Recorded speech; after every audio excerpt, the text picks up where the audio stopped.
Hello friends, plants and pets lover में आप सबका स्वागत है। फ्रेंड्स, आज बात करूंगी एक बहुत ही शुभ पौधे की, सुख शांति के पौधे की। घर में सुख शांति लाने वाला पौधा, इसको कई नामों से जाना जाता है, जैसे कि सुख शांति, इसको हिंदी में नाम है फ्रेंड्स सुख शांति, और जैस्टिका, वासा, आरुष, और आयुर्वेदिक भाषा में इसको निर्गुंडी भी कहते हैं, क्योंकि ये आयुर्वेदिक मेडिसिन में बहुत ही ज़्यादा यूज़ होने वाला पौधा है। तो ये पौधा आपके पास ज़रूर होना चाहिए। अगर आपके पास ये पौधा है तो आपके घर में सुख शांति बनी रहेगी, सुख समृद्धि बनी रहेगी।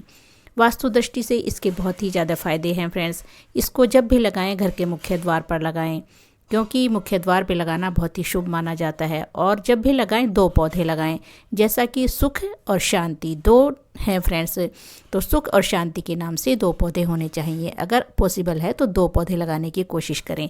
इससे हमारे घर में सुख शांति आएगी, घर से नेगेटिविटी कोसों दूर चली जाएगी और पॉजिटिविटी आएगी। और फ्रेंड्स, हर प्लांट हमें, सब कुछ हमें प्लांट से मिलता है, हमें फ्रूट, वेजिटेबल्स और भी ना जाने क्या क्या फ्रेंड्स, और इसके अलावा मेडिसिन्स के रूप में, और हमें ऑक्सीजन भी देते हैं ये। तो इतने इसके वास्तु के अनुसार बहुत ही ज़्यादा फ़ायदे हैं। आयुर्वेद में ये बहुत सारी बीमारियों में फ़ायदा करता है, जैसे कि सिर दर्द है, साइनस है, दमा, खांसी, कान का दर्द, बहुत ही। और इसके जूस भी मिलेंगे आपको मेडिकल स्टोर पे।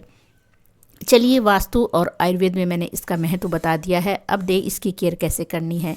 और इसको आप ज़्यादातर फ्रेंड्स किसी भी पॉट में वैसे तो लगा सकते हैं, बट मैं मिट्टी के पॉट में ज़्यादा पसंद करती हूँ लगाना, क्योंकि मिट्टी के पॉट में हमारे प्लांट को बहुत अच्छे से ऑक्सीजन मिलती रहती है और बहुत अच्छे से ग्रोथ भी करता है वो। तो ये देखिए मेरा फ्रेंड्स 1 साल पुराना प्लांट है, और एक और पुराना प्लांट मैं दिखाऊंगी आपको, वो इससे भी पुराना है। जब ये प्लांट मैच्योर हो जाता है तो इसके फूल भी आने लगते हैं। और ये देखिए, ये पत्तियां इसकी या तो गर्मी की वजह से ख़राब होती हैं, क्योंकि इसको जब भी आप रखें, आप इनडायरेक्ट सनलाइट में रखें, जहाँ बस इसको थोड़ी सी छन कर धूप मिलती रहे, या फिर शेड में रखें, ये बहुत अच्छे से ग्रोथ करेगा। मेरे ये पत्तियाँ पीली होने का कारण है कि मैंने इसमें कई दिनों से पानी नहीं दिया, मिट्टी बिल्कुल ड्राई हो चुकी है, मैं आपको बाद में दिखाऊंगी। तो अभी फरवरी में आप इसकी केयर करेंगे तो ये पूरी गर्मी बहुत अच्छे से फ्रेंड्स ग्रोथ करेगा। ये पेरेनियल प्लांट है, पूरे साल हरा भरा रहने वाला प्लांट है, बिल्कुल भी ख़राब नहीं होता है, बस थोड़ी सी केयर ज़रूरी होती है। इसको कैसे ग्रो करना है, कटिंग से भी ग्रो कर सकते हैं, और नीचे भी इसमें प्लांट्स निकलते हैं, जब भी आप रिपोर्ट करें वहाँ से मल्टीप्लाई कर सकते हैं। ये देखिए, ये मेरा पुराना प्लांट है, 1.5 साल पुराना है, और ये सर्दी में थोड़ा सा ख़राब हो चुका है, तो मैं इसको अच्छे से प्रूनिंग कर दूंगी। और इस पर मैच्योर प्लांट है, देखिए इस पर फूल भी आ गए हैं। तो ऐसे इस पर फूल आते हैं, लेकिन हमें इसके फूल नहीं लेने हैं, तो हमें इसके बुशी बनाने के लिए इनको कटिंग करना पड़ेगा, नहीं तो हमारा प्लांट फूल बनाने में ही अपनी एनर्जी वेस्ट करेगा और प्लांट नीचे ग्रोथ नहीं कर पाएगा। इसलिए मैं इनको दोनों प्लांट्स को प्रून भी करूँगी अभी। तो अगर आपको अपने प्लांट को बुशी बनाना है तो फिर प्रूनिंग बहुत ज़रूरी है। और फरवरी में तो प्रूनिंग एक बहुत ही इम्पोर्टेंट काम होता है, सभी पौधों पे करना चाहिए हमें कि प्रूनिंग करें, हार्ड प्रूनिंग करें या फिर हम सॉफ्ट प्रूनिंग करें, तो प्रूनिंग ज़रूर करें, क्योंकि इससे प्लांट हमारा घना होता है। तो ये है फ्रेंड्स, इसमें देखिए नीचे से बहुत अच्छे से ग्रोथ हो चुकी है। और सॉइल फ्रेंड्स मैं बता रही हूँ, जैसा कि मैंने इसकी मिट्टी बिल्कुल सूखी छोड़ रखी है, ध्यान ही नहीं रहा, इसमें पानी कई दिन से नहीं दिया, तो आज मैं इसमें फर्टिलाइज़र भी दूंगी। मैंने सारी मिट्टी ऊपर की निकाल ली है। अब इसमें हम देंगे हल्दी।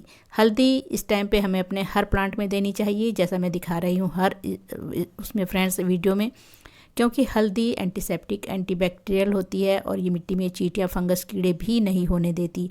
तो हाफ स्पून के आसपास आप सभी प्लांट में इसको यूज़ कर सकते हैं, और ये एक फर्टिलाइज़र का काम भी करती है। इसके बाद मैं दूंगी फ्रेंड्स वर्मी कंपोस्ट, और थोड़ी सी मैंने नीम खली ली है। ये नीम खली है, ये थोड़ी 1-2 चम्मच ये भी आप यूज़ करें। नीम खली हमारे प्लांट के लिए एक NPK भी है इसमें, और ये भी हमारे प्लांट पे चींटियाँ, फंगस, कीड़े, इंसेक्ट से हमारे प्लांट को, हमारी मिट्टी को बचाती है। तो ये दोनों 3 चीज़ें मैंने इसमें ऐड की हैं, तीनों चीज़ें मिला करके अच्छे से डाल देनी है। पॉट में 2-3 मुट्ठी आप वर्मी कंपोस्ट डालिए। अगर आपके पास गोबर की खाद है, गोबर की खाद अगर आप यूज़ करते हैं तो पुरानी होनी चाहिए, क्योंकि पुरानी गोबर की खाद ही बेस्ट रहती है। तो मैं तो ज़्यादातर वर्मी कंपोस्ट ही यूज़ करती हूँ। तो ये मैंने अच्छे से डाल दी है। अब फर्टिलाइज़र देने के बाद जो मिट्टी हमने निकाली थी उसी से हम इसको कवर कर देना चाहिए, क्योंकि जो फर्टिलाइज़र दिया है उसको अच्छे से ढकना बहुत ज़रूरी होता है। फिर इसके बाद हम इसमें पानी दे देना चाहिए। तो यही इसकी केयर करनी है। ये हार्डी प्लांट है, कोई ऐसा नहीं इसको आप रोज़ रोज़ फर्टिलाइज़र दें। आप इसको महीने 2 महीने में भी फर्टिलाइज़र दे सकते हैं। बस NPK चाहिए इसको, नाइट्रोजन रिच फर्टिलाइज़र चाहिए, क्योंकि पत्तियां उससे ग्रीन होंगी और बुशी और हरी भरी रहेंगी।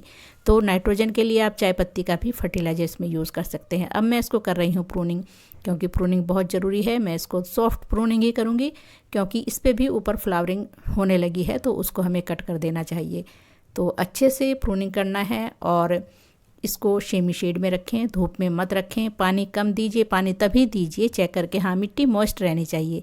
सूखी रहेगी तो फिर पत्तियां ऐसे, जैसे मेरे प्लांट की पत्तियां टिप जल चुकी हैं ऐसे हो जाएगा, ब्राउन होने लगेंगी। तो पानी का ध्यान रखना है, ज़्यादा भी नहीं देना है और बिल्कुल सुखाना भी नहीं है। इन बातों का आप ध्यान रखेंगे तो आपके घर में ये प्लांट हमेशा हमेशा के लिए बना रहेगा और आपके घर में सुख शांति सुख समृद्धि बनी रहेगी। और इतनी सी कटिंग लेकर इसको कटिंग से भी ग्रो कर सकते हैं और नीचे से प्लांट भी इसमें निकलते हैं, उनसे भी इसको सेपरेट करके आप कई सारे प्लांट बना सकते हैं। और ये प्लांट हमारे एशिया में ही पाया जाता है। तो ये बहुत ही फ्रेंड्स, वैसे तो ये आपको कहीं जंगल वगैरह में भी मिल जाएगा, तो अगर आप पहचान कर सकते हैं तो वहाँ से भी निकाल करके ला सकते हैं। ये एक जंगल में होने वाला भी पौधा है, तो शुभ पौधा है, आप ज़रूर लगाइए इसको। और मैं तो फ्रेंड्स अगर सूख जाता है तो तुरंत ही मैं दूसरा पौधा ले आती हूँ।